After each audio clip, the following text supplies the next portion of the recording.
আসসালামু আলাইকুম, সবাই কেমন আছেন? নিয়ে চলে আসলাম একটি ব্লগ ভিডিও। এই বছর পহেলা বৈশাখে অনেক মজা করেছি। দেখেন, সন্ধ্যার পরে আমি নাগরদোলায় চড়েছিলাম। তারপর নতুন একটা রাইড দেখলাম, নৌকা, সেটাতে চড়েছি। তারপরে ঘোড়ার গাড়িতে চড়েছি। খেয়েছি নানান ধরনের খাবার, ফুচকা, চা, বিভিন্ন ধরনের পিঠা। একটা আলুকে স্লাইস করে কেটে কেটে সেটাকে সাসলিকের কাঠিতে ভরে লম্বা করে সেটা ভেজে বিক্রি করেছে মেলায়। সেটা অনেক চলেছে, সেটাও আমরা অনেকগুলো খেয়েছি।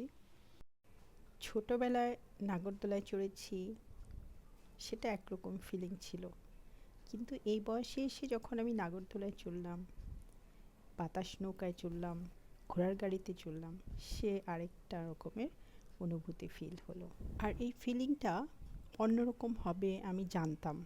সেটা জেনেই আমি এবার সব কিছুতে চড়েছি। আমাদের প্রত্যেকেরই বয়সের সাথে সাথে আমাদের রুচি, আমাদের চাওয়া, আমাদের ভালো লাগাগুলো পরিবর্তিত হয়।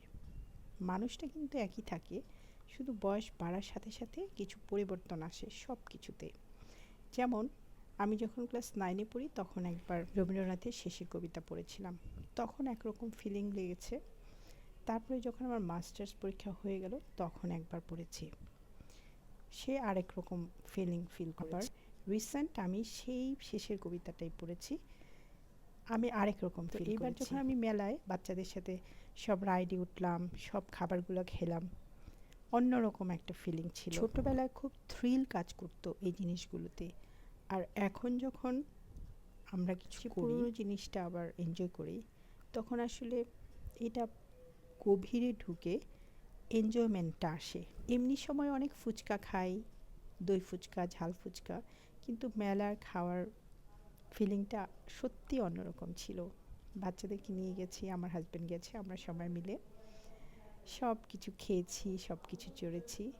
সেটার ফিলিংটা একেবারেই ডিফারেন্ট। আপনাদেরও যদি সময় সুযোগ থাকে, ছোটবেলায় যেটা করেছেন বড় হয়ে এই বেলায় একটু করে দেখবেন। ছোটবেলায় মাঝ বয়সে এবং এই বয়সে আমরা একই মানুষ আছি, একই ছিলাম, কিন্তু আমাদের পছন্দ, জীবন দর্শন, ভালো লাগা, বিচার বুদ্ধি চেঞ্জ হওয়ার কারণে এখন সমস্ত ফিলিংই পাল্টে গিয়েছে।